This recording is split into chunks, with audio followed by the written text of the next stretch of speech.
Assalamualaikum warahmatullahi wabarakatuh. Alhamdulillah hamdan katsiran thayyiban mubarakan fih kama yuhibbu rabbuna wa yarda. Wassalatu wassalamu ala nabi rahmah wa ala alihi wa ashabihi wa man ittabi'ahum bi ihsanin ila yaumiddin wa ba'du. يا أيها الذين آمنوا اتقوا الله حق تقاته ولا تموتن إلا وأنتم مسلمون. Wahai orang-orang yang beriman, bertakwalah kalian kepada Allah dengan sebenar-benar takwa dan janganlah kalian mati kecuali dalam keadaan beriman. Amma ba'du fa inna khairal hadisi kitabullah wa khairal hadi Muhammadin sallallahu alaihi wa alihi wasallam. Wa syarrul umuri muhdatsatuha wa kullu muhdatsatin bid'ah wa kullu bid'atin dhalalah wa kullu dhalalatin finnar.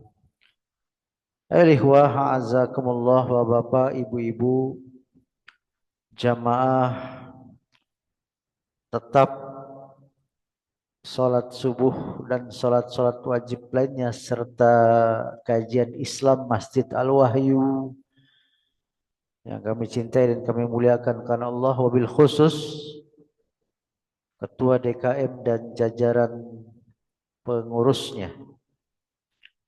Alhamdulillah, senantiasa kita bersyukur pada Allah Tabaraka wa Ta'ala, Allah yang maha memberi berkah dan yang maha tinggi, yang senantiasa memberikan kepada kita semuanya karunia, rahmat, serta nikmat-nikmatnya yang besar, terutama nikmat iman, nikmat Islam, nikmat umur, nikmat sehat, termasuk juga nikmat keamanan, kedamaian, ketentraman negeri kita yang sama-sama kita cintai ini, sehingga kita bisa terus mentauhidkan Allah, beribadah hanya kepada Allah, beramal soleh, dan melakukan kebaikan-kebaikan yang banyak dan luas dalam agama kita, yang semua itu akan menjadi bekal kita nanti pulang ke kampung akhirat. Allahumma amin. Tidak lupa kita doakan para pemimpin-pemimpin negeri ini dan seluruh rakyat Indonesia agar senantiasa diberikan taufik dan hidayahnya oleh Allah Subhanahu wa Ta'ala.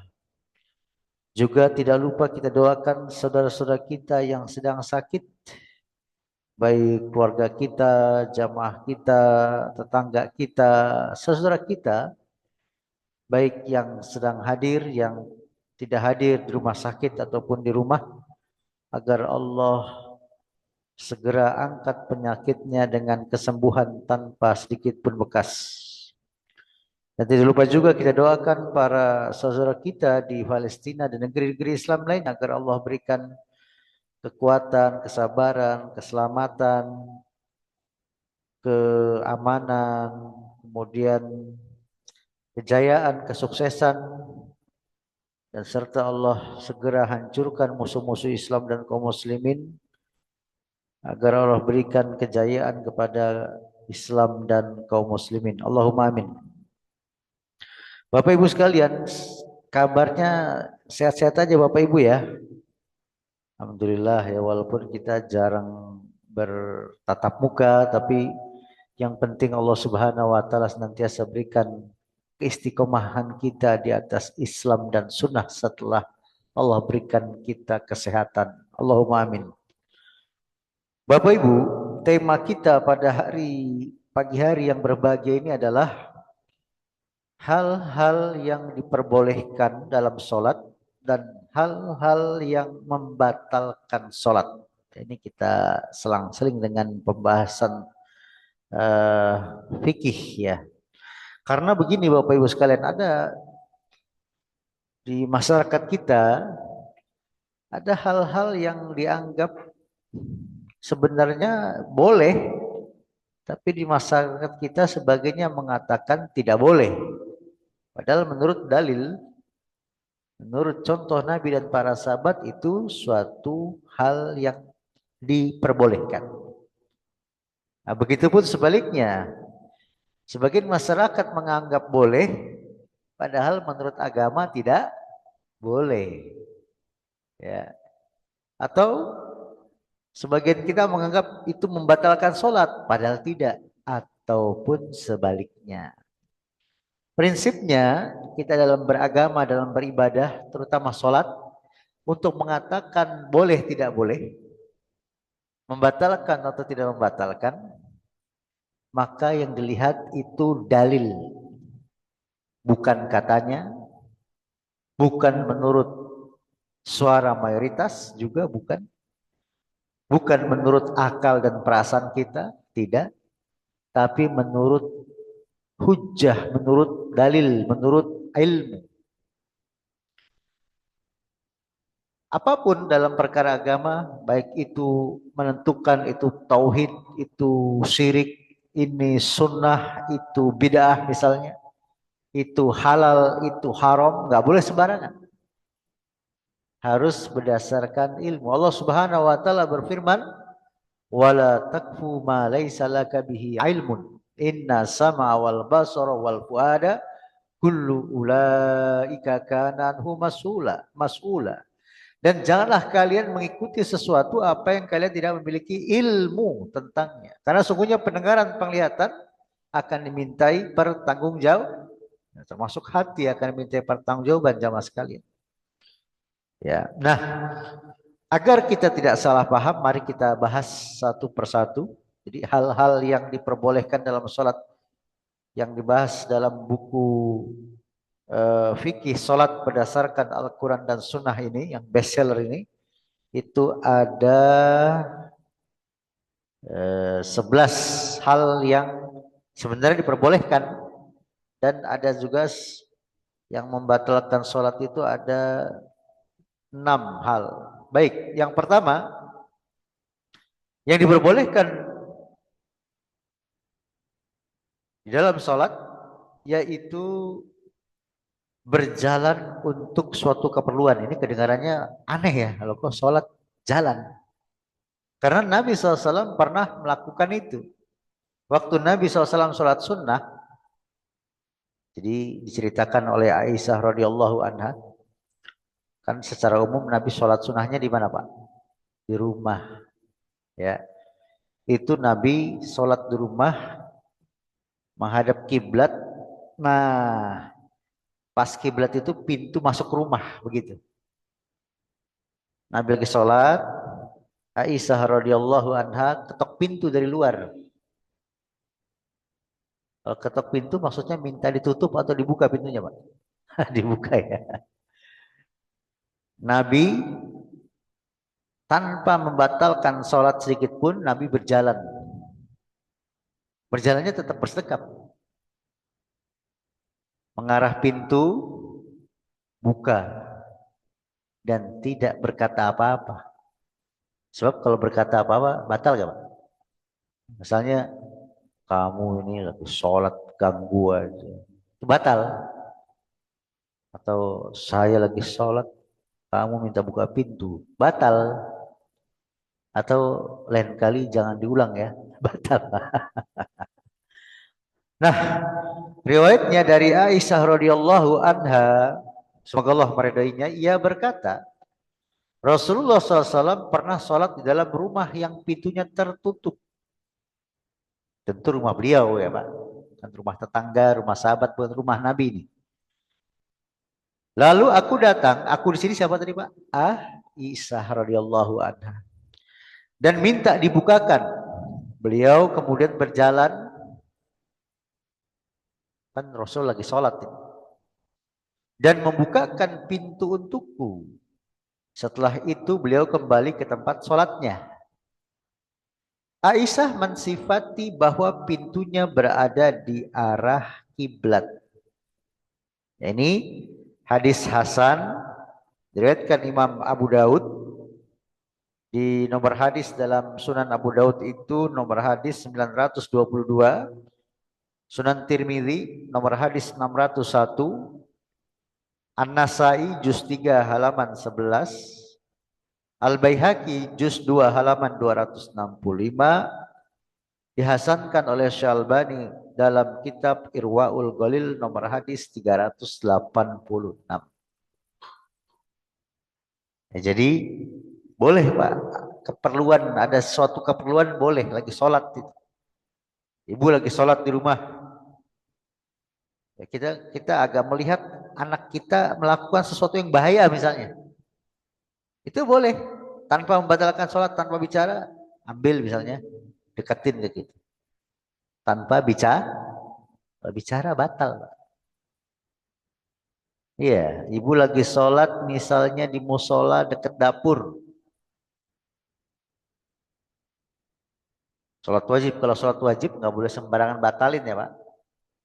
Kalau sholat wajib, dilihat kemaslahatannya. Tapi secara umum sholat boleh kita bergerak, agak berjalan tidak jauh gitu ya untuk sholat keperluan.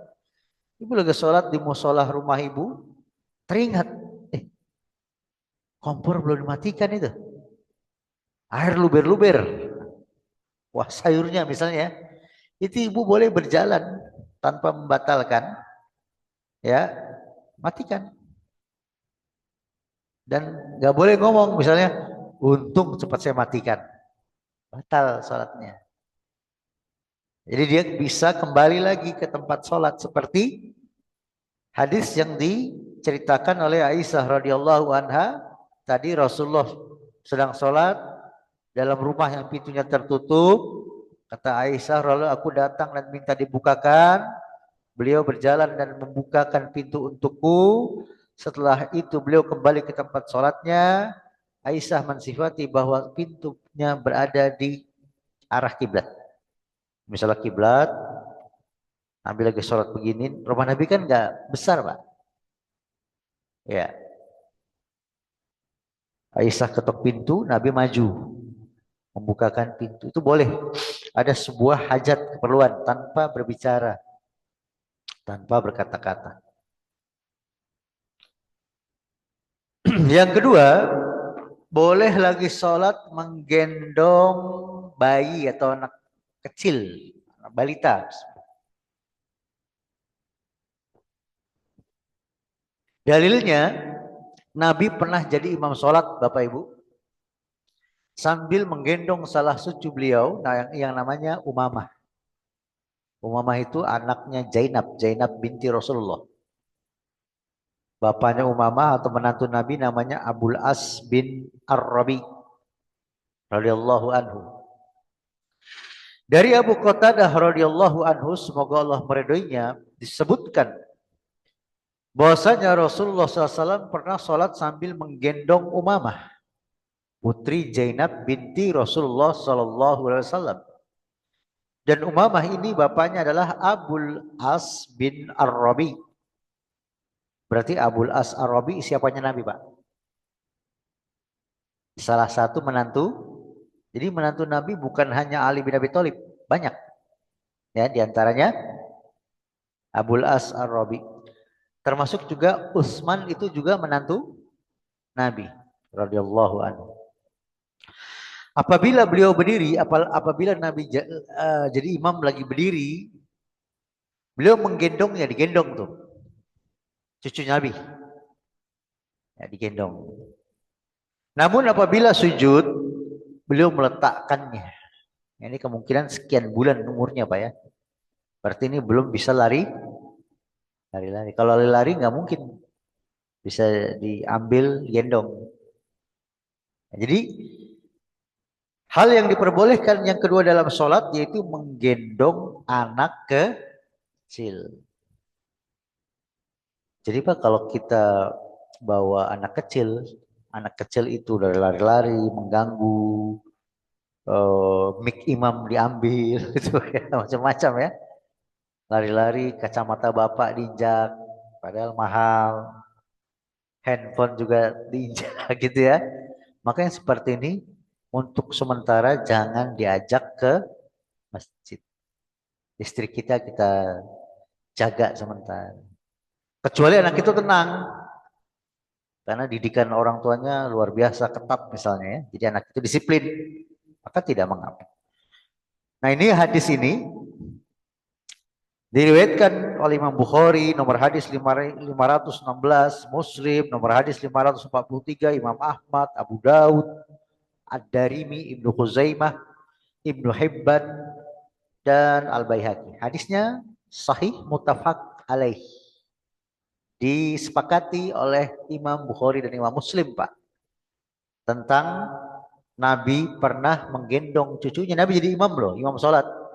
Menggendong cucunya namanya Umamah binti Zainab binti Rasulullah SAW tadi. Ya, putrinya Zainab. Zainab itu anaknya Nabi. Jadi boleh tuh Bapak Ibu misalnya nggak ada anak ini, nggak ada yang jaga di rumah. Ya, khawatir kalau tinggal sendirian terjadi sesuatu, boleh dibawa anak yang belum bisa lari. Sehingga kalau Nabi berdiri, Nabi gendong. Ketika Nabi sujud, Nabi taruh Umamah ini. Ya, itu geraknya kira-kira lebih dari 3 kali gak Pak? Lebih. Maka pendapat yang mengatakan gerak 3 kali berturut-turut batal, ini bertentangan dengan ini. Belum tadi Nabi buka pintu. Pasti itu lebih dari 3 kali. Ya, yang ketiga yang diperbolehkan dalam sholat membunuh al-aswadain. Apa itu? Ular dan kalajengking. Maklum ya Pak, zaman Nabi para sahabat masjid itu nggak serapat ini, terbuka gitu aja Pak pintunya. Sehingga kadang kambing masuk, ular masuk, kalajengking masuk. Alasnya pun nggak sebagus ini, ada permadani. Dulu pasir. Nah, sehingga kadang sebagian sahabat habis sholat musab-musab dahi itu Pak, karena ada apa? Pasir.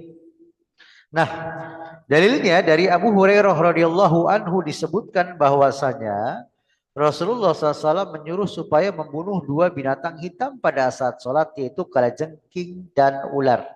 Ini hadis sahih riwayat Imam Ahmad, Abu Daud, Tirmidzi, Nasai, Ibnu Majah, Darimi, Ibnu Khuzaimah, Ibnu Hibban, Baihaqi, Hakim, dan para ulama lainnya meriwayatkan hadisnya sahih. Ya. Kalau ada ular, ada kalajengking, itu kan buas ya Pak? Bahaya gak Pak? Bahaya. Nabi memerintahkan untuk boleh membunuhnya. Nah kira-kira kalau bahayanya lebih besar gimana Pak? Seperti masuk harimau. Seperti di India kan harimau kadang-kadang masuk ke pemukiman. Jadi kira-kira kita kabur apa kita bunuh? Kalau harimau singa kita yang kalah biasanya Pak ya. Kecuali kita pawang. Pawang pun sebagian masih dimakan singa. Maka sebaiknya kita apa Pak? Kabur. Termasuk ketika ada gempa sebaiknya kita menyelamatkan diri. Tapi seandainya dia bertahan ya kita husnuzon, mudah-mudahan dia syahid. Nah, tapi kalau kita lihat dalil tadi Pak ya, ada kalajengking ular saja kita untuk menghilangkan bahaya itu. Nah, termasuk ketika ada gempa kita yang terbaik menyelamatkan diri. Yang keempat yang diperbolehkan di dalam sholat menoleh dan memberi isyarat untuk keperluan. Ini sebagai contoh. Ibu-ibu di saf belakang sholat, ada anak kecil situ bercanda sebelah kita ya. Boleh kita agak noleh, tapi kita nggak ngomong ya. Kalau ngomong batal gak Pak? Misalnya, bocil diem ya, itu batal. Tapi kasih isyarat aja, ditepuk-tepuk atau apa, itu boleh. Ya Pak. Dalilnya dari Jabir radhiyallahu anhu, ia mengatakan ketika itu Rasulullah SAW sedang sakit. Nabi jadi imam sedang sakit, sholatnya duduk. Karena memang berdirinya agak payah bagi beliau SAW. Lalu kami sholat di belakang beliau. Para sahabat sholat di belakang Nabi. Jadi apa? Makmum. Nabi jadi imam. Sedangkan beliau sholat dalam keadaan duduk. Nabi jadi imam sakit, kondisi Nabi tidak kuat berdiri, Nabi sholatnya duduk. Dan Abu Bakar memperdengarkan takbir beliau kepada manusia. Jadi ada suara dua, Pak. Suara imam karena lagi sakit jadi suaranya kecil. Makmum yang belakang bisa mengulang suara imam. Imam misalnya Allahu Akbar.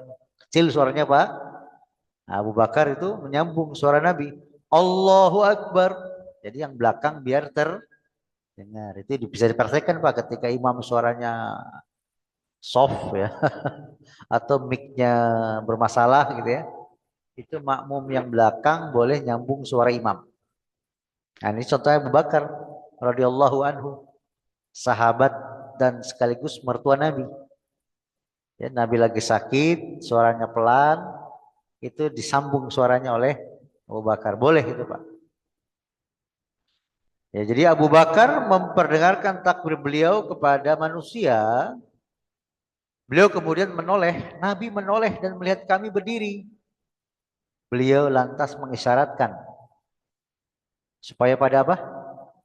Duduk, lantas kami pun duduk. Nah, jadi imam sakit sholat duduk, makmum walaupun gak sakit, makmum harus ikut duduk sholat. Ini dalilnya ini, ya. Lantas kami pun duduk.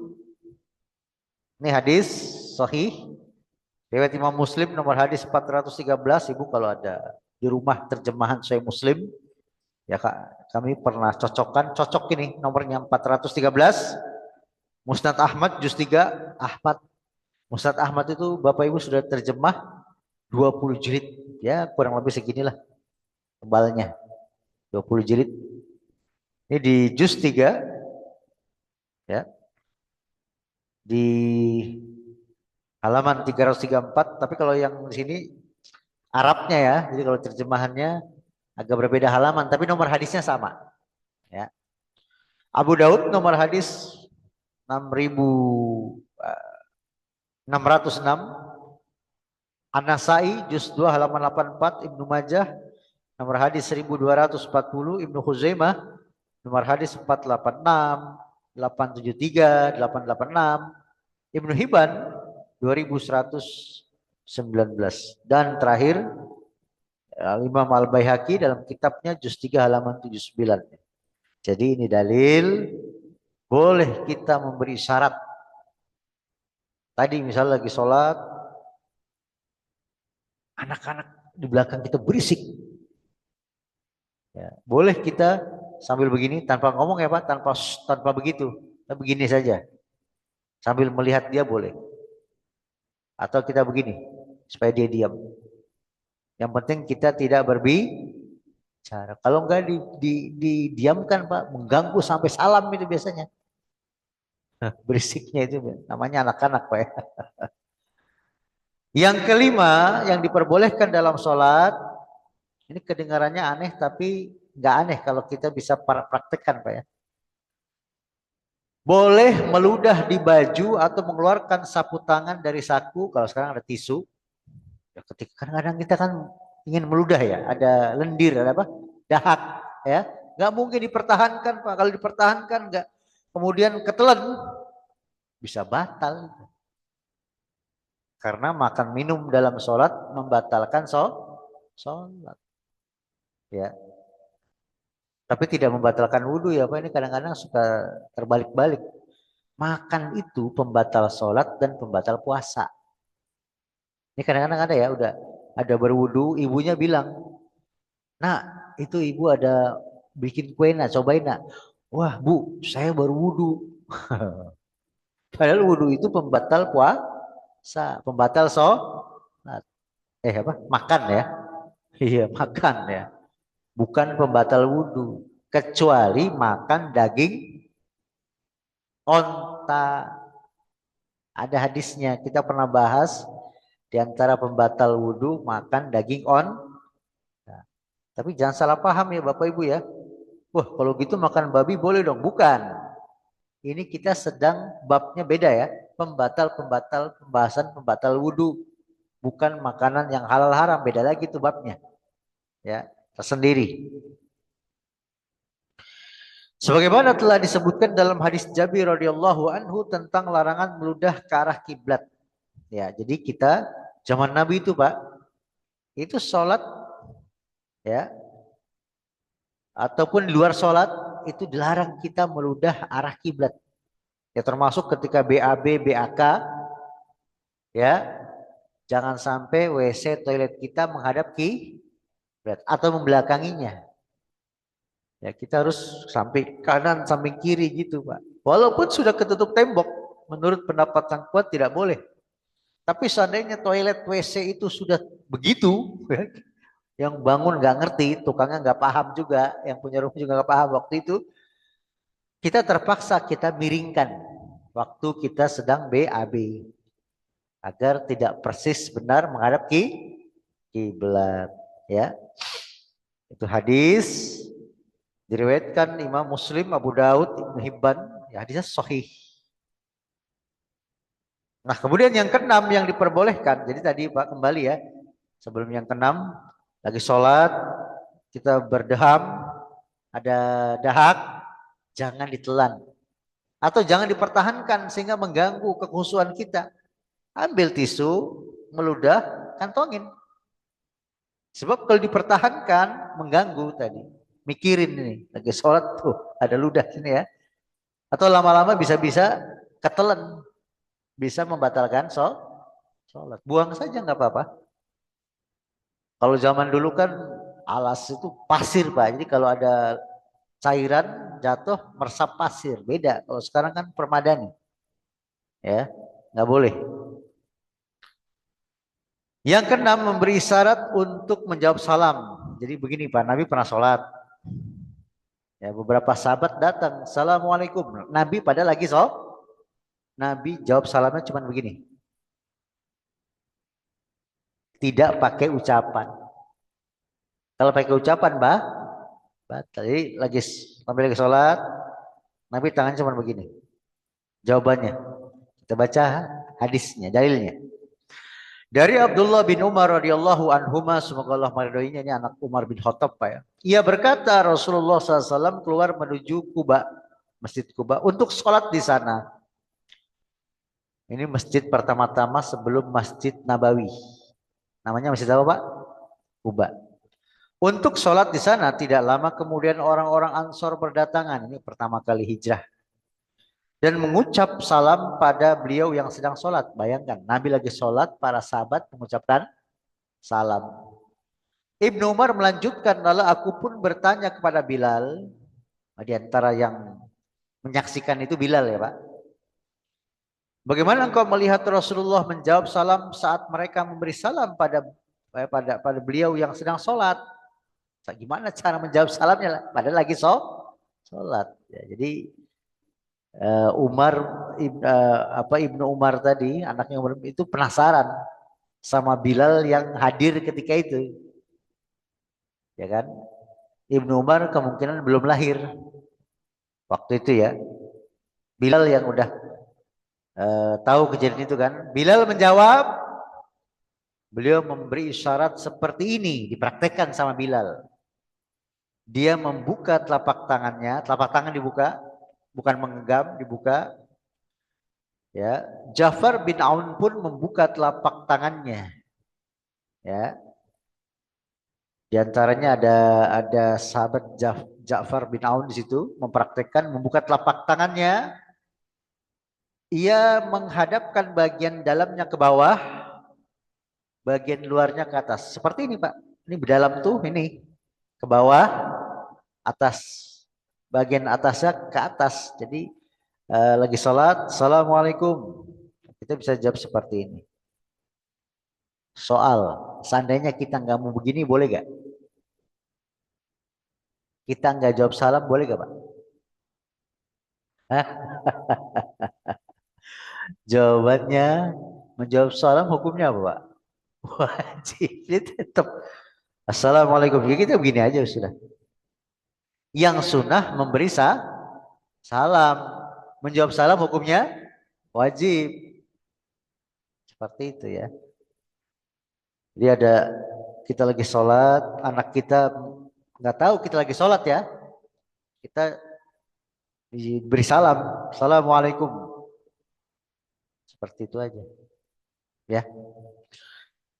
Yang ketujuh, yang diperbolehkan dalam sholat mengucapkan tasbih bagi laki-laki dan bertepuk tangan bagi wanita ketika terjadi kekeliruan dalam sholat. Tepuk tangannya begini ya Bapak Ibu ya, perhatikan ini. Seperti ini.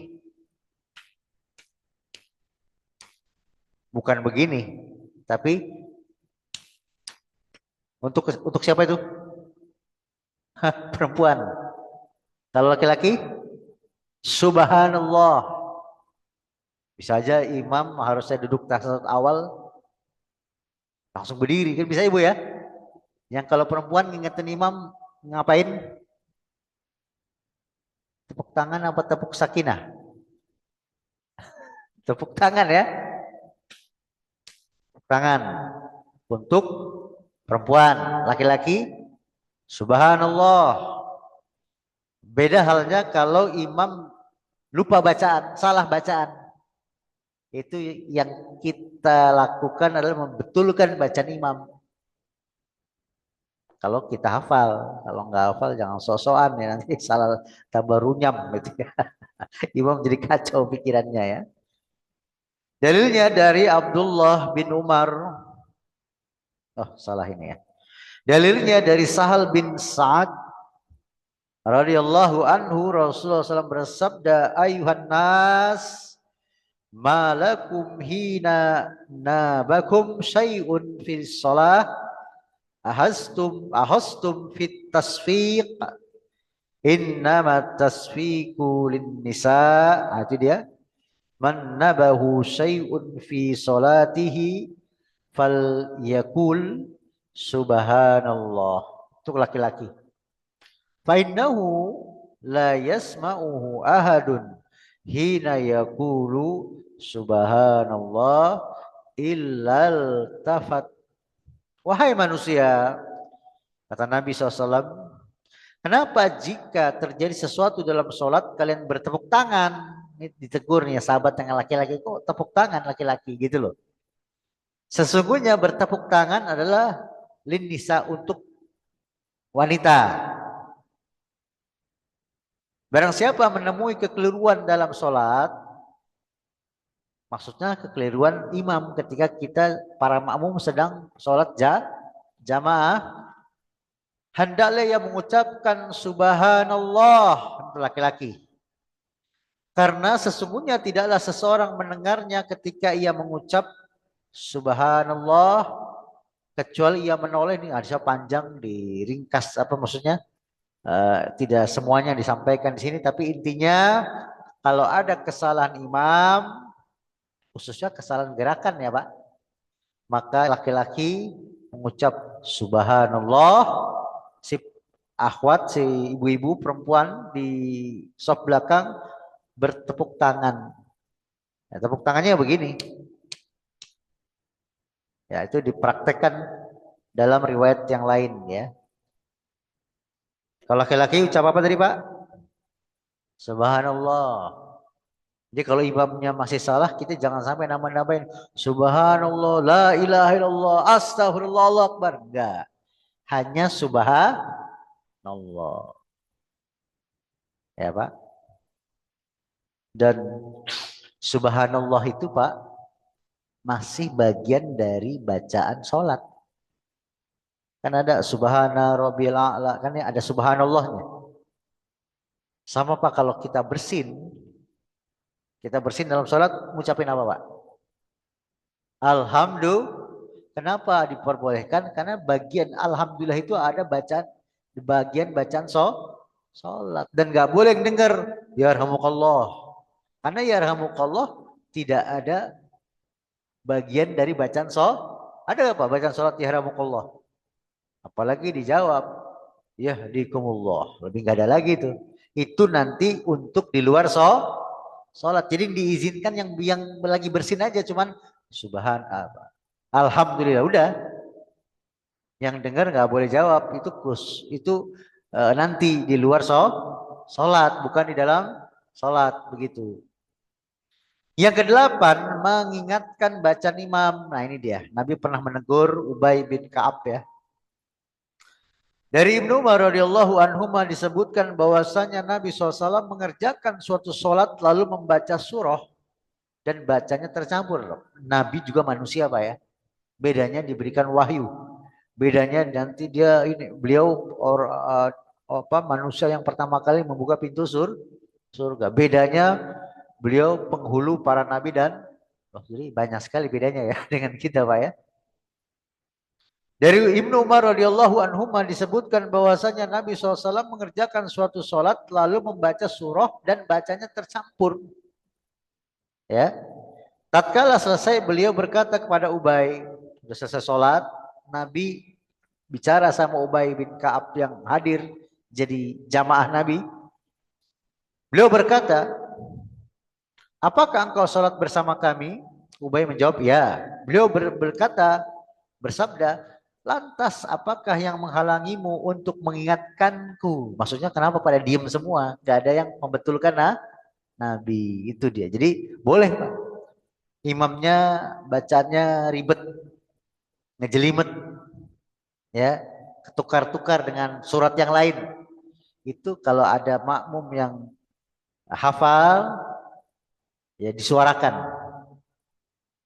Tapi hanya bacaan ayatnya ya Pak. Bukan yang benar begini Pak Imam, nah itu batal. Iya, atau kita teriak imam salah. Ya, kalau saya ingat saya kasih tahu, cuman saya nggak ingat, maaf imam, nah, itu batal itu. Jadi harus diucapkan ayat yang benarnya langsung. Ya, itu hadis diriwayatkan oleh Abu Daud nomor hadis 907, Ibnu Hibban dan lain-lain, hadis sahih ya.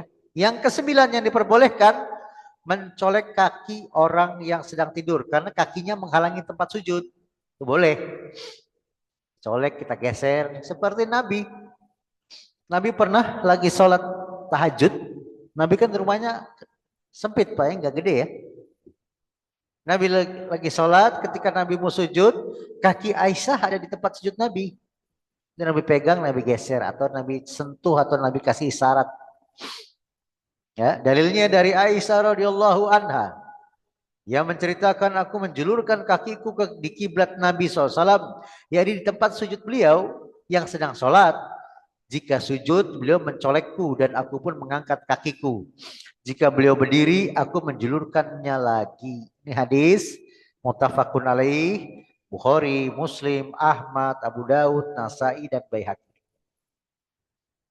Ya. Bapak sebagai suami lagi sholat tahajud. Istri tidur di bawah situ ya. Kakinya ada di tempat sujud ya. Itu Bapak boleh colek, boleh geser. Ini dilakukan Nabi kepada Aisyah radhiyallahu anha Pak. Dan ini menjadi dalil di antara sekian banyak dalil. Kalau ibu punya wudhu, bapak punya wudhu, boleh saling sentuh selama tidak sahwat. Boleh. Ya. Pembatal wudhu kita pernah bahas. Pembatal wudhu kita pernah membahasnya. Saya sebutkan secara ringkas saja. Pertama, apa-apa yang keluar dari jalan kubul dan dubur. Seperti apa? Buang angin. Ya. Seperti buang air kecil, buang air besar. Gitu ya. Keluar air mani, keluar air madhi. Ya. Keluar air wadi ya. Terus yang kedua, tidur pulas sampai tidak sadarkan diri baik dalam keadaan duduk, menempel di atas lantai maupun tidak. Nah, tidur ada dua ya. Ada tidur nyenyak, ada tidur tidak nyenyak. Yang dianggap batal, yang tidurnya, contohnya gampang. Kalau ibu melihat hewan tuh kucing. Kucing tuh nyenyak sekali tidurnya. Mau berisik, mau ada ledakan, dia tidur aja udah. Tapi lihat tidur ayam. Nggak ada berisik, nggak ada apa, dikit-dikit bangun ayam. Makanya mungkin itu barangkali ayam matanya merah gara-gara itu kali ya. Jadi kalau tidurnya nyenyak batal. Kalau tidurnya tidak nyenyak tidak batal karena kata Nabi kunci dubur itu mata. Ya. Nah ini saya mau cerita pengalaman ya. Pengalaman ya. Contoh tidur nyenyak. Kalau saya khutbah Jumat Pak, Bu ya. Itu banyak jamaah saya lihat sebagiannya khusyuk tidurnya. Khusyuk apa? Tidurnya. Ada yang sampai mengeluarkan nada suara ngorok. Maaf ya, ada yang sampai keluar cairan dari mulutnya saya lihat. Nah itu biasanya sebelum komat, setelah khutbah, sengaja saya ngomong gini. Bagi bapak-bapak, saudara yang tadi tidur pulas,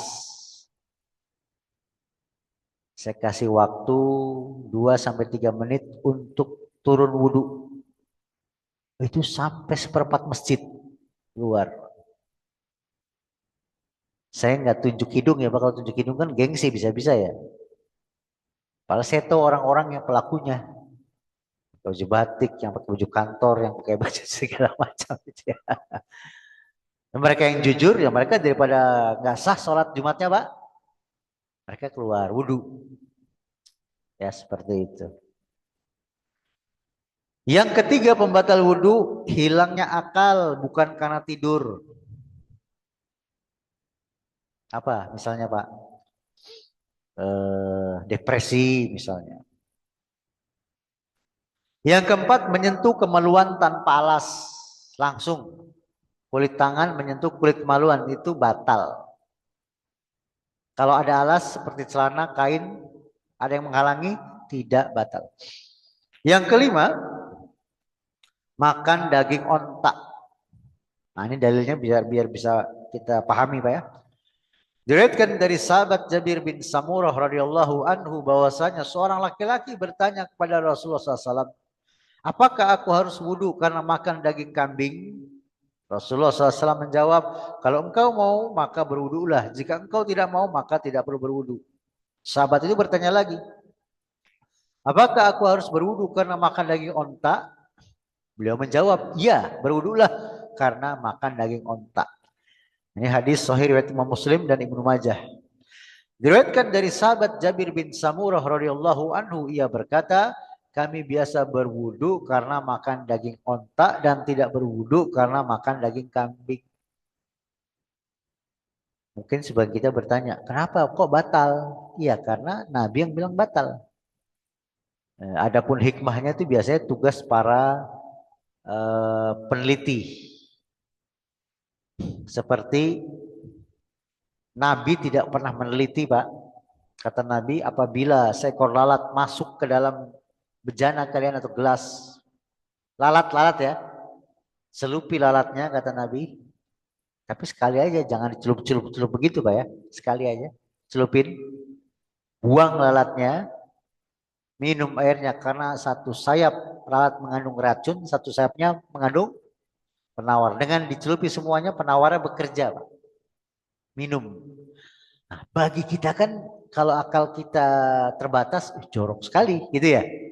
Padahal itu sohih Pak. Nabi bisa bersabda demikian itu dari yang menciptakan lalat. Siapa yang menciptakan lalat? Allah. Wa ma yantiqu 'anil hawa in huwa illa wahyu yuha. Dan tidak diucapkan Nabi itu berdasarkan hawa nafsunya, katanya berdasarkan wahyu yang diwahyukan kepadanya. Sekian abad. Ya baru berapa abad kemarin Pak? Diteliti di Saudi Arabia, di Mesir, di Belanda, di Jepang ya Pak. Benar. Satu sayap itu pasti mengandung racun, satu sayapnya lagi mengandung penawar. Kalau kita buang aja airnya, ambil air baru, kita berarti ya kita nggak percaya Nabi dalam hal itu dan kita turut langkah-langkah syaitan. Kan dengan dibuang apa Pak? Mubazir. Sedangkan mubazir itu saudaranya setan. Tapi ingat, bukan ibu bapak sengaja cari-cari lalat mau dimasukin, bukan.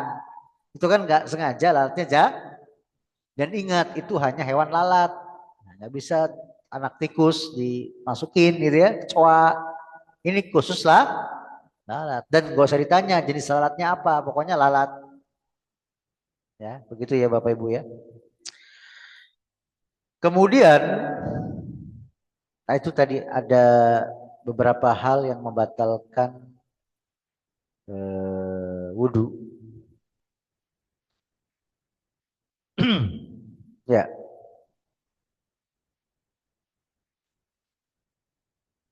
Yang ke-10 yang diperbolehkan dalam sholat, menahan orang yang hendak berlalu di depannya. Ya, kita kalau nggak pakai sutroh di depan kita pembatas, ada orang sholat lewat, kita lagi sholat, mau lewat nih kita boleh cegah begini. Masih ngotot kita boleh dorong. Jangan dipukul ya Pak. Dorong aja kalau dia masih ngotot. Dalilnya kita bacakan dari Abu Sa'id radhiyallahu anhu, ia berkata, aku mendengar Nabi SAW bersabda, idza shalla ahadukum ila syai'in yasturuhu minan nas fa arada ahadun ya an yastaza baina yadayhi falyadfa'hu fa in aba fal tuqatilhu fa innama huwa syaitan. Jika salah seorang di antara kalian sholat menghadap ke sesuatu yang menghalanginya dari manusia, bisa tembok, bisa tiang kamera, bisa orang duduk lagi zikir, sutroh. Sutroh itu sampai dijelaskan oleh dalam hadis yang lain, satu hasta. Jadi nggak cukup garis, nggak cukup peci, nggak cukup kain, ya. Tapi sutroh itu ya seperti tembok, minimal satu hasta, tiang. Orang lagi duduk lagi zikir, tas misalnya, tongkat misalnya, kursi misalnya itu boleh. Ya. Kalau masih ada yang lewat, kita lagi sholat, kita cegah. Itu kayaknya kurang ya, satu hasta gitu. Satu hasta segini ya, hampir 50 cm. Kalau dia masih mau lewat juga ngotot, kita agak didorong. Nah, kata Nabi, jika salah seorang di antara kalian sholat menghadap ke sesuatu yang menghalanginya dari manusia, kemudian ada seseorang yang hendak lewat di depannya, maka doronglah, tolaklah pada lehernya. Jika dia menolak, maka doronglah dengan lebih keras karena sesungguhnya ia adalah setan.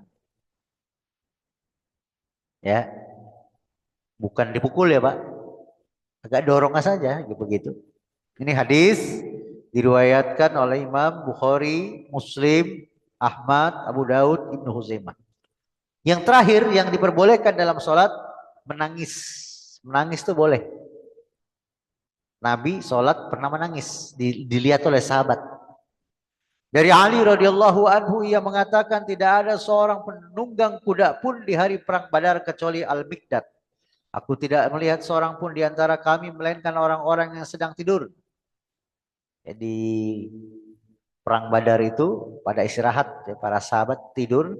Kecuali Rasulullah SAW yang sedang berada di bawah sebuah pohon, beliau sholat sembari menangis hingga subuh. Tuh lihat.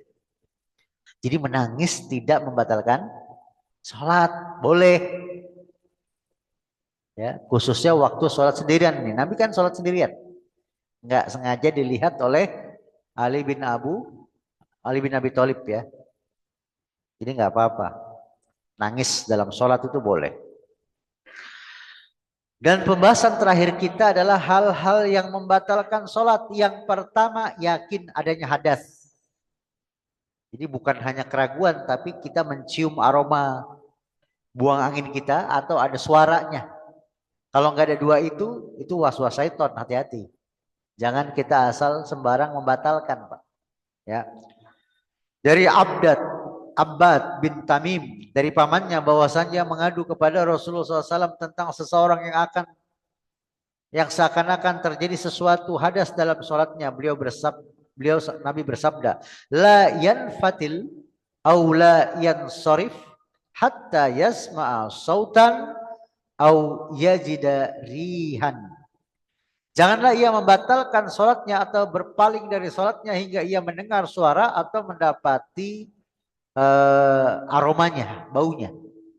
Ya, ini hadis Diriwayatkan oleh Imam Bukhari, Muslim, Abu Daud, Nasai, Ibnu Majah, Ibnu Huzaimah, Baihaqi, muttafaqun alaih. Ya Pak, jadi bukan hanya keraguan, kita lagi sholat nih ya. Wah, jangan saya kentut. Nah, itu enggak dianggap. Terusin sholatnya. Kecuali kita ada baunya atau ada suaranya. Baru itu batal. Kalau nggak ada itu, jangan mau diperdaya diganggu setan. Teruskan sholatnya. Selama tidak ada dua bukti itu. Yang kedua, meninggalkan salah satu rukun atau syarat dengan sengaja atau tanpa alasan ya. Dalilnya adalah sabda Nabi SAW kepada orang yang buruk sholatnya, seperti orang yang sholatnya seperti ayam atau burung mematuk cepat. Itu nggak sah sholatnya Pak. Ada di daerah Jawa Timur, saudara kita taraweh Pak, 21 rakaat cuma 7 menit. Kayak apa itu sholatnya ya? Ada videonya, Allahu Akbar, Allahu Akbar, Allahu Akbar. Itu baca apa ya? Baca ayatnya pun, dolin. Apa itu? Dan MUI pusat sudah mengatakan sholatnya batal, tidak sah, dan harus diulang. Tidak sah, batal, dan harus Kenapa? Karena tidak tumakninah. Ya. Nabi pernah apa melihat ada seseorang yang sholatnya begitu. Kata Nabi, kembali dan sholatlah. Karena engkau belum sholat. Ya, ini hadis riwayat Bukhari dan lain-lain. Juga perintah beliau terhadap orang yang pada sedikit bagian luar kakinya tidak terkena air wudhu supaya mengulang wudhu dan sholatnya. Jadi perhatikan ya Pak. Kaki itu kan batas kakinya yang dicuci wudhu itu mata kaki. Jangan sampai belakangnya nggak ke basuh ya, itu maksudnya. Yang ketiga yang membatalkan sholat, makan dan minum dengan sengaja. Ibnul Munzir rahimahullah berkata, dalam kitab Al-Ijma nomor 40. Para ahlul ilmi sepakat bahwa orang yang makan atau minum dalam sholat wajib dengan sengaja, maka ia wajib mengulang sholatnya. Dikatakan sholat wajib bukan berarti dalam sholat sunnah boleh ngemil. Lagi sholat sunnah sambil makan kacang gitu ya. Itu tetap batal karena hukum-hukum yang berkaitan dengan sholat wajib berlaku juga pada sholat sunnah. Ya nggak boleh kita sholat makan minum, termasuk kita ada ludah ya, kita tahan, kita telan, batal itu Pak. Atau ada sesuatu yang nyangkut di gigi, lalu kita sengaja telan, bisa batal ya. Ya. Makanya dikatakan begitu pula pada sholat sunnah. Menurut jumhur, karena apa yang membatalkan sholat wajib juga membatalkan sholat sunnah. Yang keempat, berbicara dengan sengaja tanpa keperluan. Dari Zaid bin Arqam radhiyallahu anhu, ia berkata, dulu kami berbicara dalam sholat, zaman dulu Pak, awal-awal sholat diwajibkan, itu sahabat masih sholat jamaah itu bisik-bisik, masih bicara. Karena belum ada larangan. Dulu kami berbicara dalam sholat. Seseorang di antara kami bercakap-cakap dengan kawan di sebelahnya yang sedang sholat. Sehingga turunlah ayat wa qumu lillahi qanitin. Dan laksanakan sholat karena Allah dengan khusyuk. Lah kalau bicara khusyuk gak? Enggak. Dan kenapa sih Pak diantaranya kita nggak khusyuk? Diantaranya diantara sebabnya nih Pak Bu ya. Karena kita tidak paham bacaan sholat yang kita baca. Akhirnya pikiran kemana-mana. Orang nggak paham yang kita baca. Nggak paham apa yang imam baca. Jadi pikiran kita, ntar habis sholat saya mau belanja ke pasar gitu ya. Nyusun jadwal. Begitu. Kami pun setelah turun ayat itu kata para sahabat diperintah untuk diam dan dilarang berbicara. Dan kalau kita sholat berbicara jadi batal Pak. Yang kelima yang membatalkan sholat tertawa, Pak. Adapun senyum-senyum itu makruh, Bu, nggak membatalkan. Lagi sholat kita ingat sesuatu yang lucu kan suka, Bu, ya. Senyum nggak batal tapi makruh. Yang batal itu tertawa. Ibnul Munzir rahimahullah menukil ijma tentang batalnya sholat karena tertawa. Lagi sholat kan suka diledekin sama teman-teman gitu ya. Kita ketawa. Nah itu nah, yang ledekin dosa besar. Yang ledekin dosa besar. Yang terakhir, yang membatalkan sholat, lewatnya perempuan balik, maksudnya yang sudah haid, keledai, anjing hitam, diantara orang-orang yang sholat dan tempat sujudnya berdasarkan sabda Nabi SAW. Idza qama ahadukum yusolli fa innahu yasturuhu idza kana baina yadayhi mislu ahiratir rahli fa idza lam yakun baina yadayhi misla ahiratir rahli fa innahu yaqta'u salatahul himar wal mar'atu wal kalbul aswad, anjing hitam ya. Jika salah seorang dari kalian sholat, maka dia terbatasi jika di hadapannya terdapat pembatas ukuran kayu yang berada di belakang pelana hewan tunggangan. Jika di hadapannya tidak terdapat pembatas ukuran kayu, ini maksudnya satu hasta tadi, dalam riwayat lain dijelaskan satu hasta tersebut, maka sholatnya batal oleh keledai yang lewat, wanita yang sudah datang bulan, sudah haid, bukan sedang haid ya. Pokoknya dia sudah datang bulan.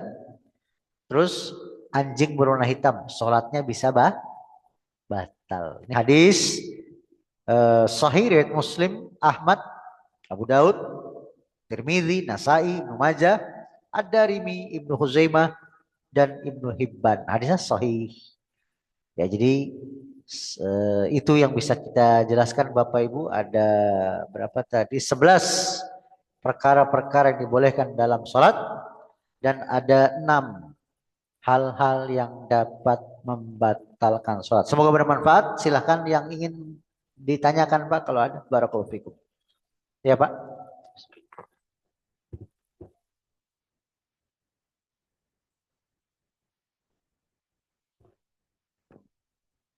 Ya, bagus pertanyaannya, barakallahu fikum. Kalau kita lagi sujud, ada doa tambahan selain subhana rabbil a'la atau subhana rabbil a'la wa bihamdi, ada tambahan bacaan doa baik dari nukilan ayat Quran maupun dari hadis Nabi. Apakah itu membatalkan? Kalau tidak membatalkan, apa dalilnya? Nabi SAW bersabda, sedekat-dekat seorang hamba dengan Khalik, dengan Allah pencipta, adalah pada saat dia sujud. Maka perbanyaklah doa pada saat sujud, Pak. Hadisnya sahih. Dan tidak ada aturannya harus sujud terakhir, tidak ada. Bebas. Mau terakhir, mau sebelum terakhir, mau di awal, mau di tengah. Ya. Kalau bahasanya selain bahasa Arab, selain dari Quran, dari hadis, misalnya doa dalam sujud itu mau bahasa Indonesia, mau bahasa Minang, bahasa Sunda, bahasa Betawi, bahasa Jawa, bahasa Sulawesi, bahasa Kalimantan, bahasa Aceh, bahasa Papua, itu harus di dalam hati. Karena lafaz dalam sholat itu harus bahasa Arab. Boleh Pak. Itu dalilnya diantaranya. Dan ingat, itu hadis tidak menunjukkan sujud terakhir. Semua sujud. Nah, setelah tahiyat sama hukumnya. Kalau kita pakai bahasa kita, bahasa Indonesia, atau bahasa daerah, di dalam hati. Kan sebelum salam juga ada kita minta 4 perlindungan ya Pak. Allahumma inni a'udzubika min azabil jahannam wa min azabil qabri wa min fitnatil mahya wal mamat wa min syarril fitnati masih dajjal. Setelah itu kita pengen bebas, doa bebas hutang, doa supaya sehat, ya gitu Pak ya. Doa sekalian untuk saudara kita di Palestina, kan gitu Pak ya. Kalau pakai bahasa kita bukan bahasa Arab, bukan diambil dari Quran dan hadis, itu di dalam hati saja.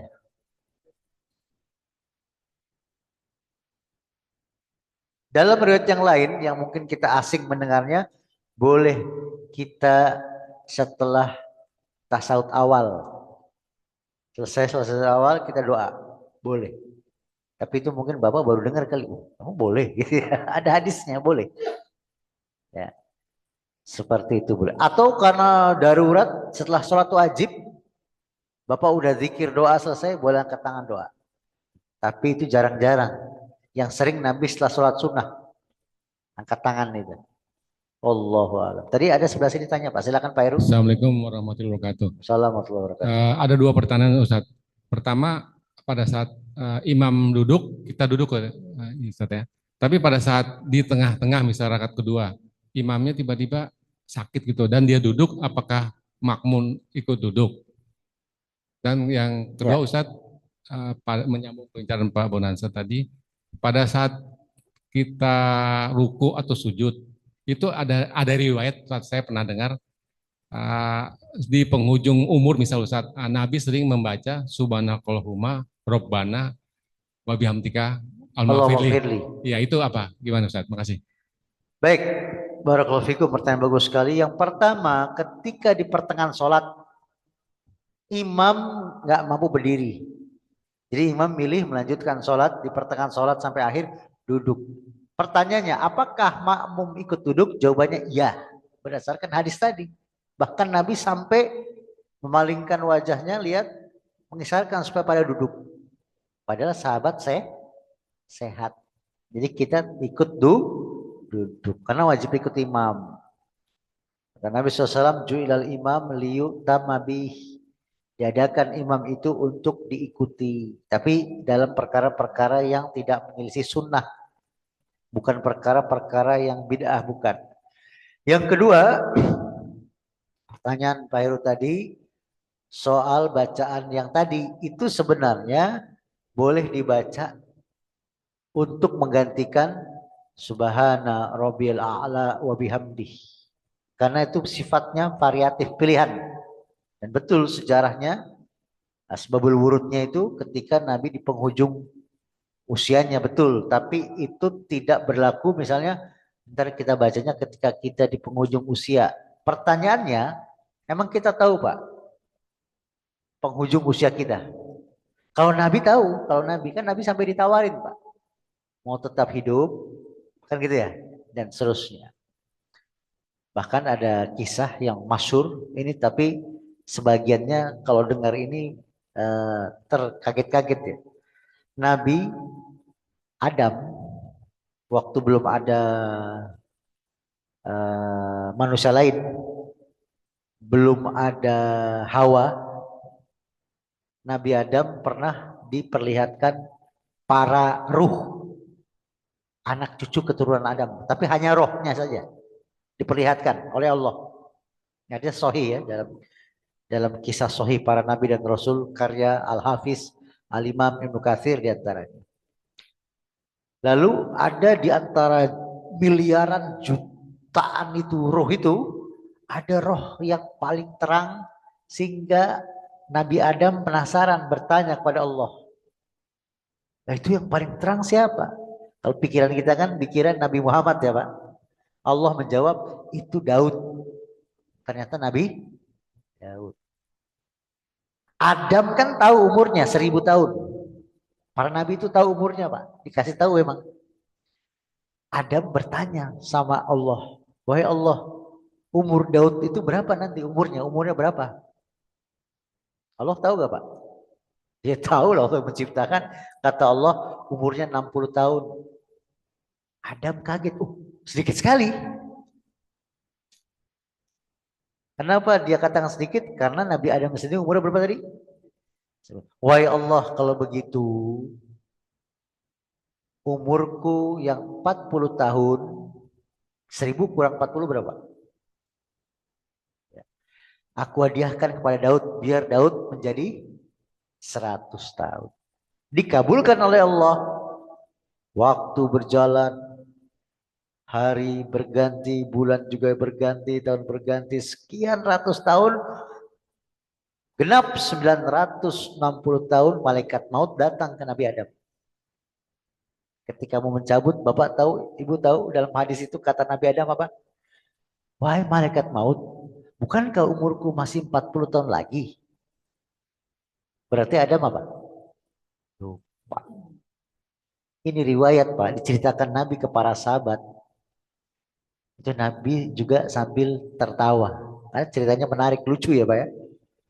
Kata Nabi Muhammad SAW, demikianlah sifat lupa bapak kita Adam itu menurun ke anak cucunya.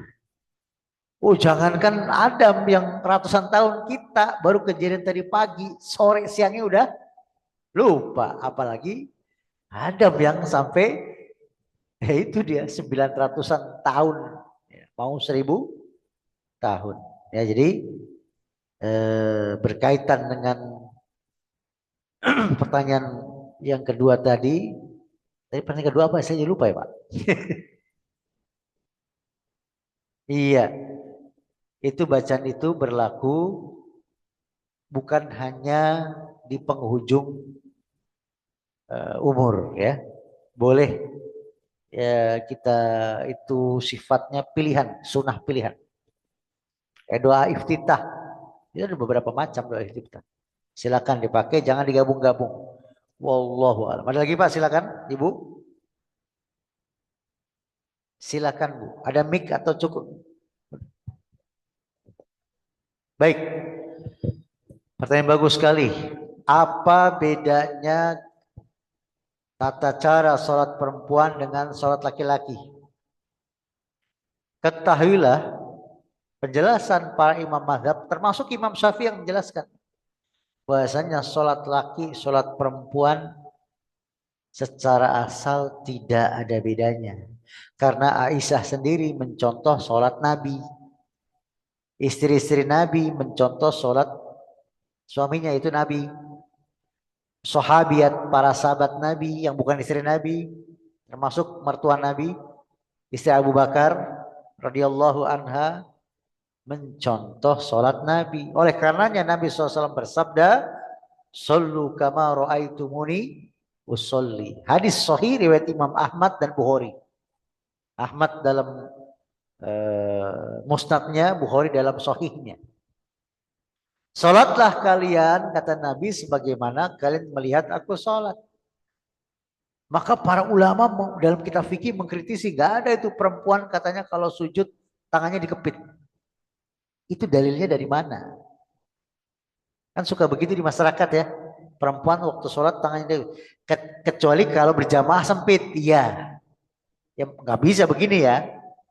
Tapi kalau dia jadi imam atau sholat sendirian, tetap lebar, buka lebar ketika sujud. Jadi intinya tata cara sholat perempuan dengan laki-laki tidak ada bedanya.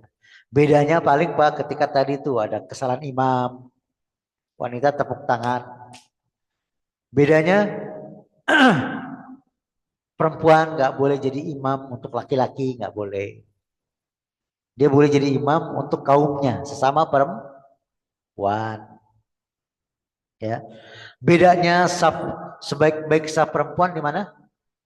Di belakang. Seburuk-buruknya di depan. Ini bagus Pak ya. Ada sebagian masjid dibelah dua Pak. Pernah lihat? Sini laki-laki, sini yang benar seperti ini. Ya di belakang perempuan. Karena Nabi yang bersabda, ya sejelek-jelek saf laki-laki itu di belakang, yang terbaik di depan. Sejelek-jelek saf perempuan itu di depan, yang terbaik di belakang. Ya jadi seperti itu ya Bu ya.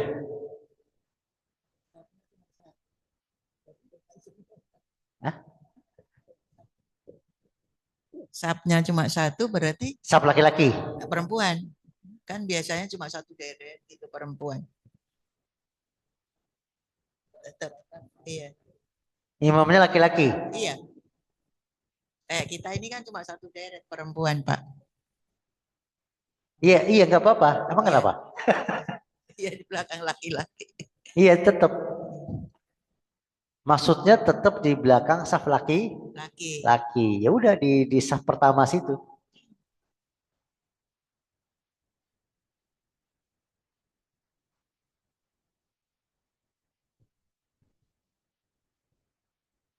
Begitu.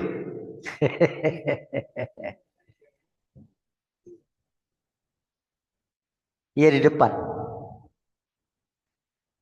Maksudnya itu, saya pernah nemuin loh Pak, ada ibu-ibu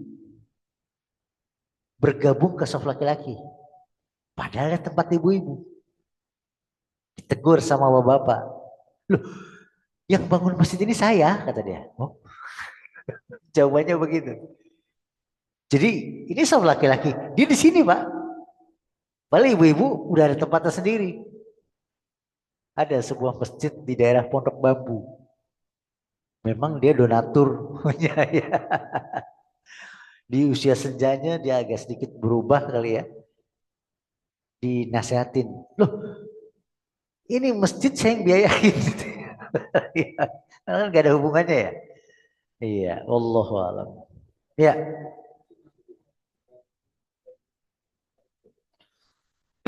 begini Pak. Kenapa di sebagian masjid kita ditutup? Karena ibu-ibu mungkin mau ganti-ganti pakaian, ya. Takut kelihatan auratnya.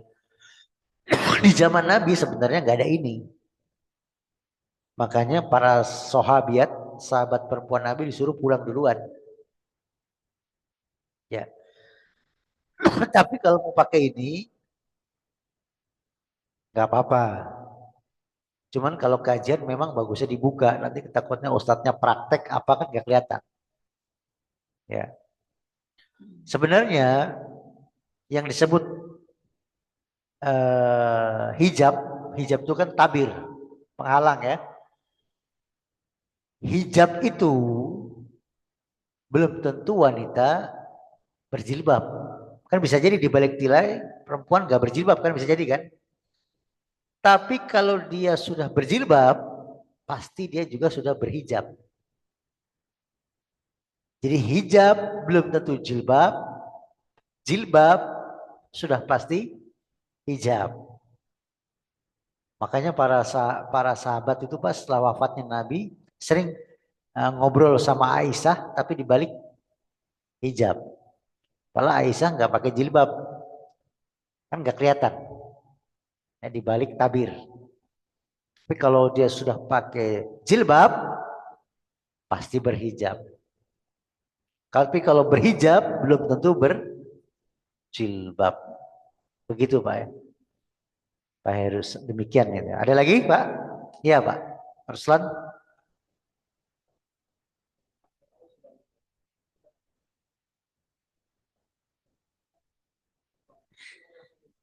Ada terjadi di sini.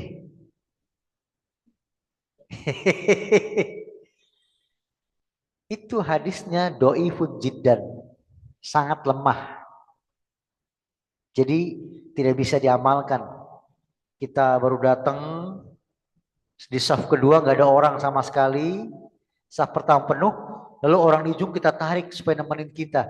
Itu hadisnya sangat lemah, jangan nggak bisa diamalkan. Ditambah lagi ada keburukan. Kita mengganggu dia. Bayangin, kita tarik-tarik gitu ya.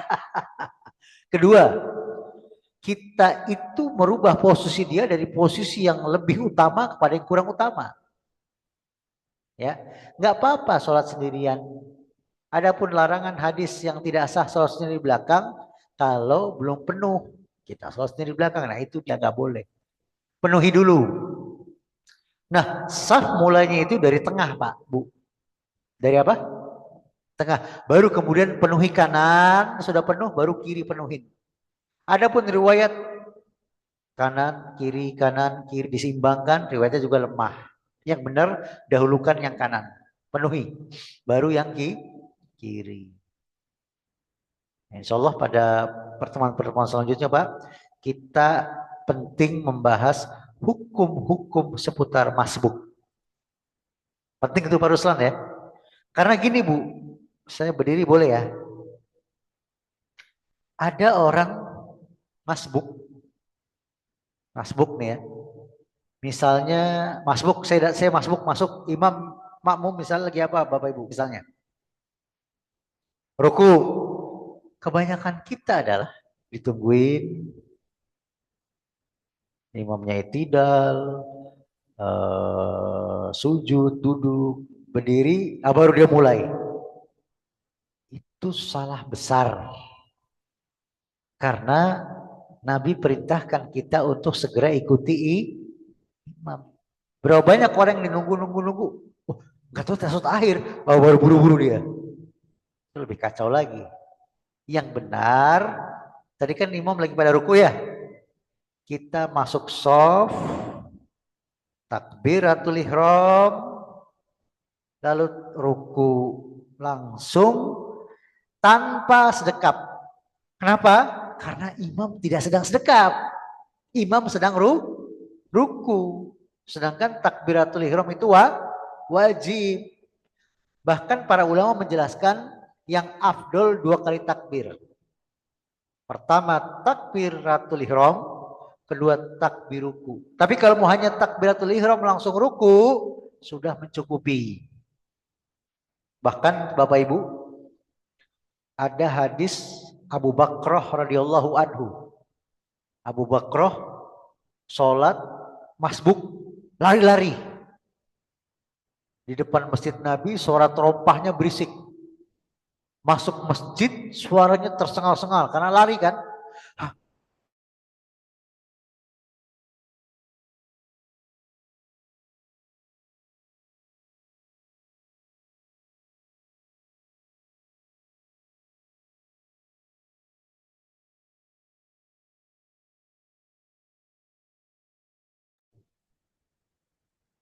Kan ikut selesai karena ruku dapat 1 rakaat ya Pak. Ruku dapat 1. Nabi habis sholat jadi imam melihat ke belakang biasa, bukan hanya ke kanan. Nabi jadi imam, badannya semuanya dilihatin ke Kata Nabi, siapa tadi yang sholatnya baru datang terlambat dan berisik tadi? Kata Abu Bakrah, saya wahai Rasulullah.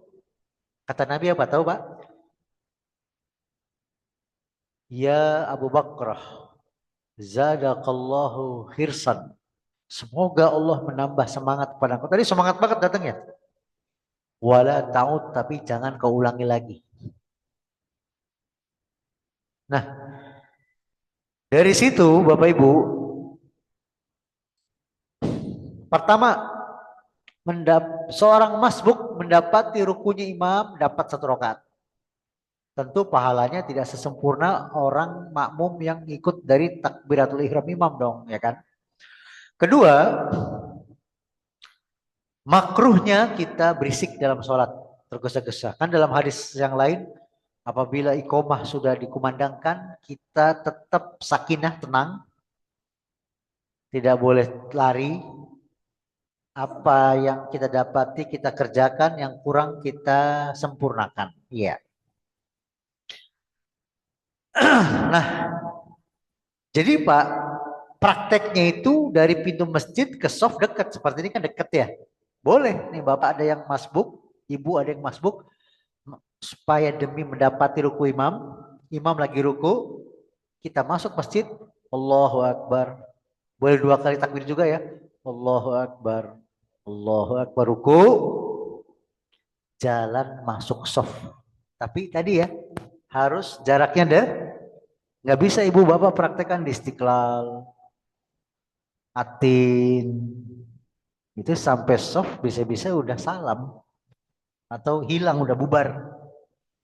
Begitupun ketika imam itidal, Bapak Ibu sampai pas imamnya Samiallahu liman hamidah rabbana walakal hamd gitu ya. Nah, kita masuk shaf. Allahu Akbar. Samiallahu liman hamidah rabbana walakal hamd. Tanpa sedekap. Kenapa? Imam sedang itidal, bukan sedang sedekap. Paham ya Pak? Masih banyak di antara kita Pak masuk pada sujud nih, Allahu Akbar, baru sujud. Padahal itu nggak ada contoh. Imam sedang sujud, kenapa kita sedekap? Ya, begitu. Begitupun tasahud akhirnya kita Pak duduknya ya harus tawaruk. Walaupun kita masbuk, kan kita banyak yang enggak. Iftiros. Iftiros tuh yang begini, ya Pak. Tawaruk tuh yang dikeluarin kaki kirinya. Aneh, kita ikut tasawufnya, tapi duduknya nggak ikut. Banyak itu kejadian di masjid-masjid. Nah, jadi nanti kapan waktu saya fotokopikan materinya, saya bagikan gratis nanti. Judulnya apa tadi? Hukum-hukum seputar masbuk sholat. Penting itu. Wallahu alam. Ada lagi? Silakan. Bismillah.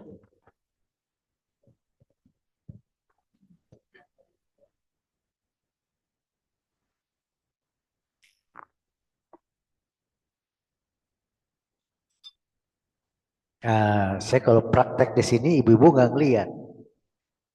Kalau di sini prakteknya di mana ya? Prakteknya di mana Bapak Ibu sini ya? Sini kelihatan kali ibu-ibu ya. Sebagai contoh, kita masbuk tadi ya. Kalau masbuk kan masih kurang rokaat. Ketika imamnya tawaruk tuh begini. Ya kan? Tuh kakinya begini tuh. Ya kan? Kebanyakan kita kan enggak gini. Ya. Padahal yang benar walaupun kita masih kurang rokaat masbuk, duduknya pun wajib ikut imam. Ini namanya tawaruk, iftiros seperti ini. Ada lagi namanya duduk ik'o. Ik'o tuh begini. Ini khusus diduduk di antara dua sujud. Boleh. Yang salah tuh begini. Banyak begini nih, salah nih. Atau begini. Kalau ini tawaruk, ini kita sakit nggak bisa tegak, boleh. Begini nggak apa-apa. Nah, jadi banyak kesalahan para masbuk. Imam duduknya udah tasawuf akhir di 3 rakaat, 4 rakaat, tawaruk. Orang masbuk masih iftiros itu keliru, nggak ikut imam. Tapi apakah sholatnya sah? Ya, tapi tidak sempurna. Wallahu a'lam. Gitu Pak Heru.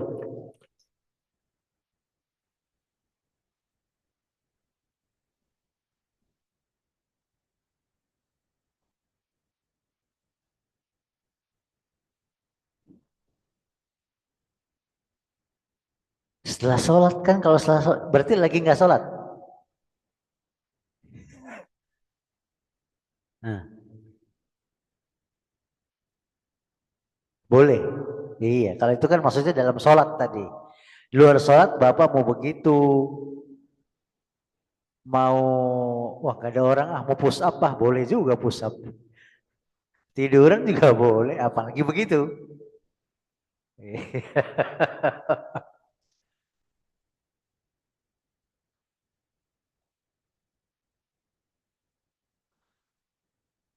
Baik, iya. Jadi sebenarnya gini Pak, kalau kita baca misalnya sifat sholat Nabi minat takbir ila taslim ka'annaha taroha karya Syalbani, sifat sholat Nabi mulai dari takbir sampai salam seolah-olah engkau melihat Nabi sholat.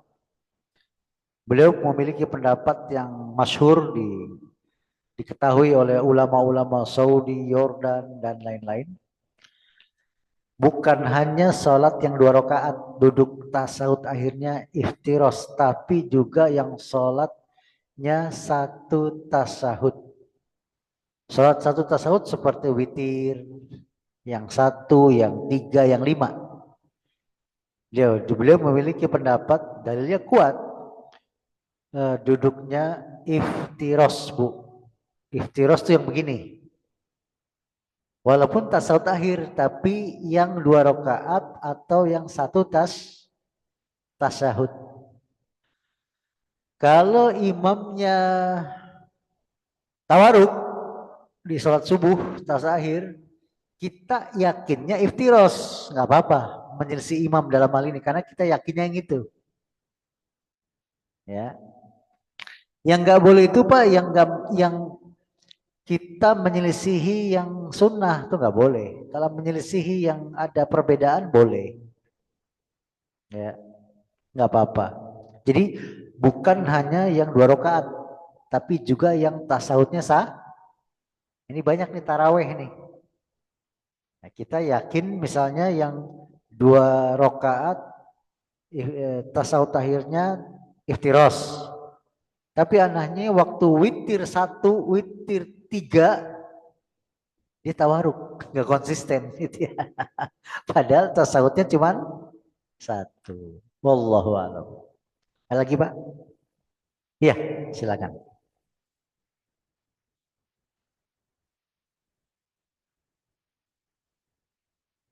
Sahih ya.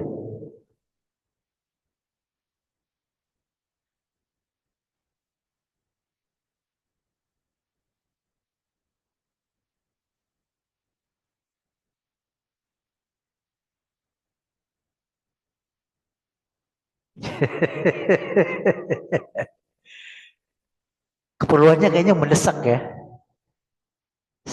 Sampai harus dibatalin. Ya, kalau kalau sholat wajib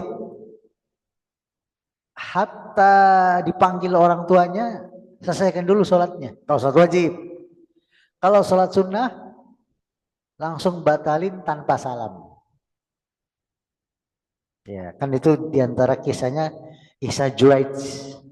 Juraij ahli ibadah. Ini sebelum masa Nabi Muhammad, Nabi pernah menceritakan kepada sahabat. Juraij itu ibunya masyarakatnya masih kafir. Juraij punya musolah kecil. Setiap dipanggil ibunya, padahal Juraij sholat sunnah.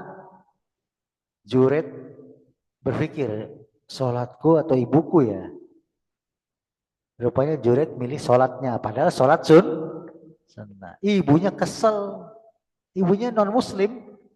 Ya Allah, jangan matikan anakku Juraij kecuali bertemu dengan pelacur dulu. Saking kesel ibunya. Qadar Allah, ada pelacur datang, ngajak berzina Juraij, tapi Juraij nggak mau. Akhirnya pezina itu berzina sama pengembala kambing, bukan Juraij ya. Hamil ngaku-ngaku melahirkan, ini anaknya Juraij. Apa yang terjadi Pak? Tempat ibadah Juraij dihancurin masyarakat. Oh soalim, ternyata engkau dipukulin Pak.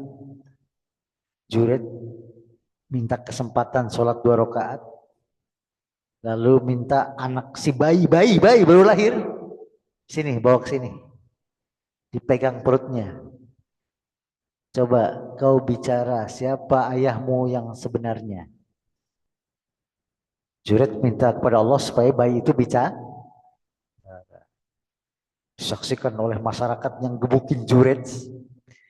Ayahku pengembala kambing itu. Bayinya bicara. Kan ada 3 bayi bicara pada dalam agama kita. Siapa yang pertama? Bayi Nabi Isa. Kedua, kisah Juraij. Ketiga, kisah parit itu loh. Saya lupa nama kisahnya apa itu. Nah, jadi boleh membatalkan sholat ketika ada keperluan mendesak, khususnya sholat sunnah. Ya. Tapi kalau sangat mendesak di sholat wajib ya terpaksa juga harus dibatalkan gitu misalnya ya, seperti gempa tanpa salam. Tanpa apa? Salam. Sebab kalau dipraktekkan dengan salam lagi berdiri, itu gimana tuh? Duduk dulu, salam gimana? Boleh langsung dibatalin ketika ada keperluan yang mendesak. Lagi sholat orang teriak-teriak, tolong, tolong, misalnya ya. Itu kira-kira salam dulu apa langsung nolongin? Tolongin. Mungkin dia dibegal, mungkin dia dirampok ya kan? Mungkin ada KDRT, suaminya mau ngebunuh dia, atau sebaliknya istrinya mau ngebunuh suaminya gitu ya. Nauzubillah. Ada lagi?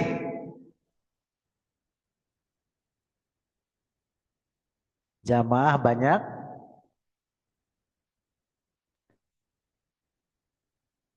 Oh ya.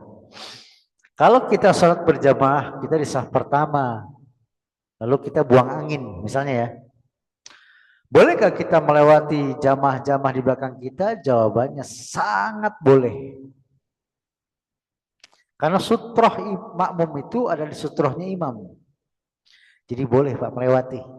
Dan kita nggak boleh ngalangin. Nanti kasihan nggak bisa keluar.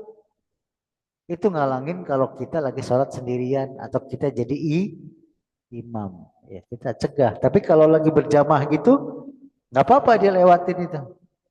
Mau ke tempat wudhu gitu misalnya. Jadi boleh. Iya, boleh. Depan ini boleh, nyelip-nyelip boleh kan, nyelip kan berarti membelah soft ya. Boleh. Mana yang memudahkan dia?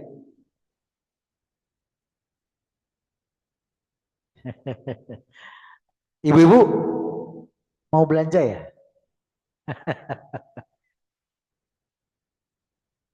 Iya dong. Yang mana yang paham? Entah sampingnya yang merapatkan, belakangnya yang maju. Jangan yang depan yang mundur, jangan ya. Iya, jadi seperti itu. Kan banyak Pak orang yang nggak mau merapatkan ya. Jadi ada orang yang udah batal, diem aja begitu ya. Ini nggak paham ya, belakang yang maju. Mana aja yang paham begitu. Ya. Terus banyak juga Pak orang berjamaah, handphonenya bunyi didiemin. Musibahnya musik lagi. Yang benar ambil handphonenya lalu dibanting. Oh matikan ya. Silent atau dimatikan. Jangan dibanting gitu ya. Ada lagi Bapak Ibu silakan. Ya.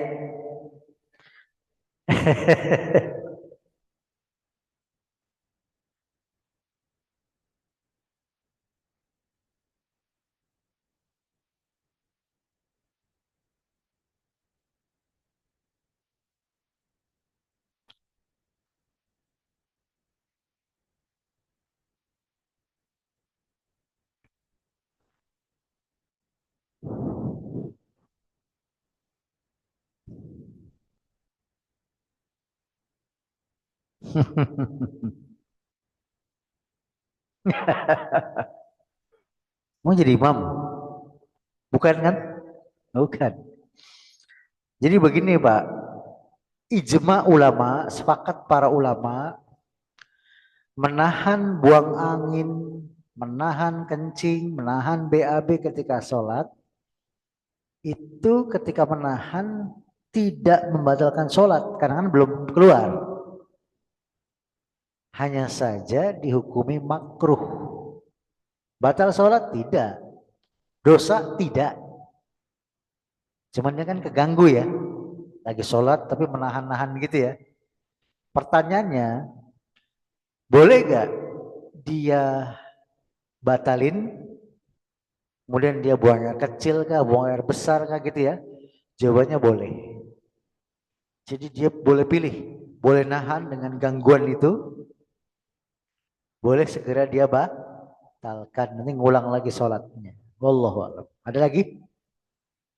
Ya. Ya wudhu. Betul.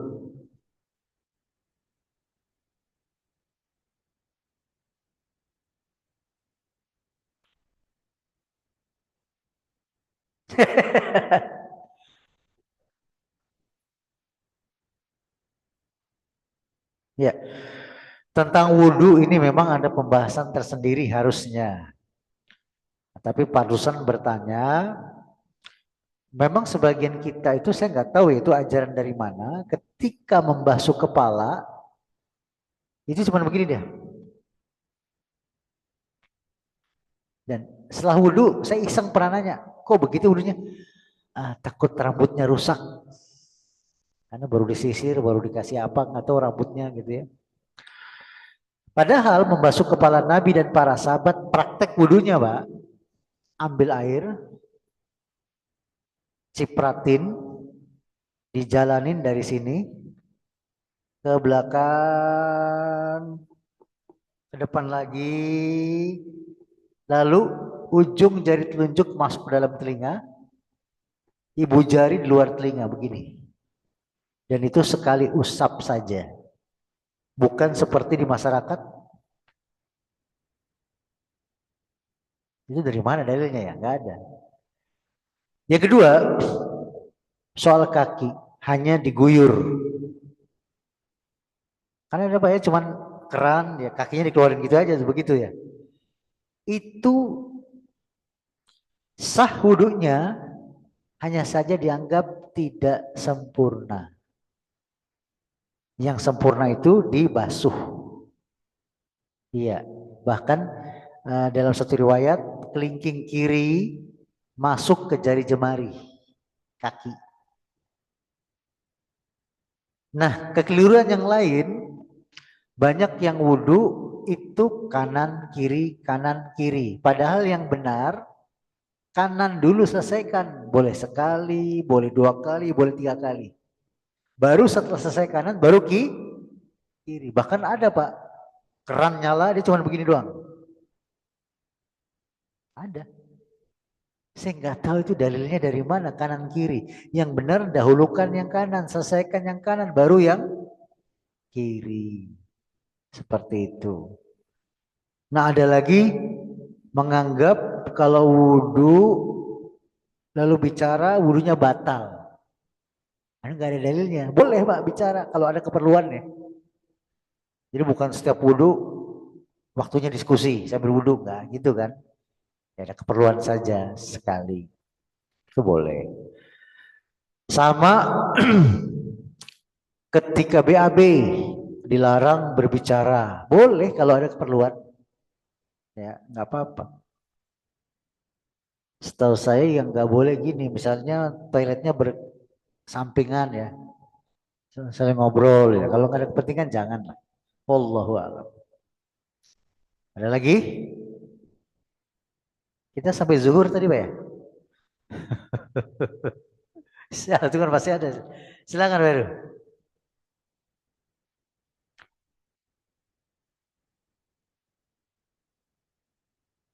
Ya, sebelum saya jawab, tenang aja Bapak Ibu punya hak terakhir. Silakan nggak apa-apa ya. Sunnahnya imam itu setelah Assalamualaikum warahmatullah, langsung menghadap jamaah. Riwayat yang hanya menghadap kanan saja, kiri saja, itu setahu saya tidak ada. Yang ada menghadap kiblat, menghadap jamaah.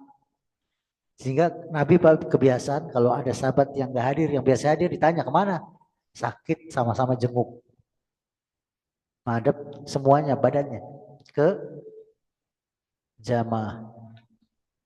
Syekh Muhammad Rashid Ridho dan para ulama lainnya menganggap kalau ada imam setelah sholat tidak menghadap jamaah, itu salah satu imam sombong.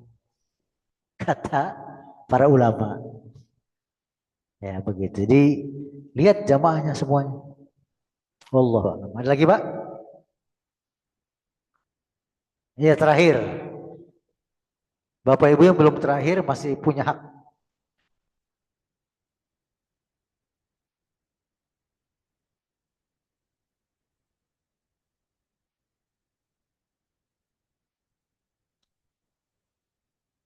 Ya.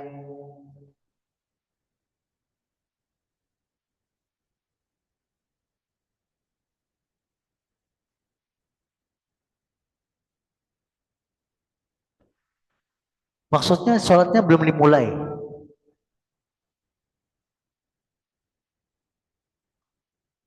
Imamnya ngambek atau gimana? Enggak. Oh, justru imam yang begitu, yang jempolan, yang bagus. Kan merapatkan saf itu wajib. Ya. Jadi imam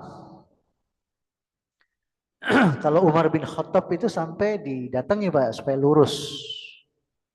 Bahu-bahu, dada-dada itu lurus, rapat. Ya, jadi kita kan jadi imam bukan hanya sekedar mengingatkan, tapi benar-benar Pak maaf Pak ini kurang rapat Pak. Pak Memulai soft tadi kan dari tengah ya. Nah itu baru kanan, kanan, kanan, kanan. Jadi yang kanan merapat ke arah kiri, ke arah tengah. Soft yang kiri merapat ke arah tengah, ke arah kanan.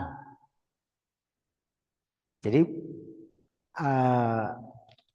adab sebagai imam itu diantaranya benar-benar memastikan jamaah itu rapat, tidak boleh renggang. Saya pernah Pak di pol tangan di daerah Pejaten, ya itu imamnya seorang Habib aneh. Saya di saf pertama di belakang dia, renggang, jangan rapat, renggang. Hah? Ada imam begitu ya? Nabi suruh rapat, dia suruh. Nah, subhanallah. Tapi saya nggak nurut, saya liatin aja imamnya.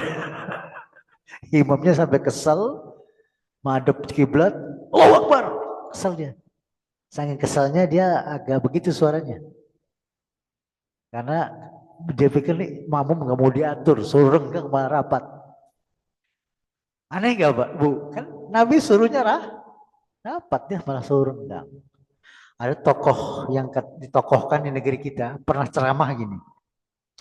Justru yang bagus sholat jamaah itu renggang. Kenapa? Biar setan ikut sholat katanya.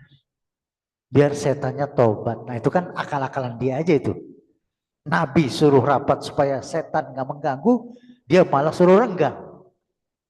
Kan gampang ya Bu, kita mau ikut Nabi atau ikut dia? Ikut Nabi.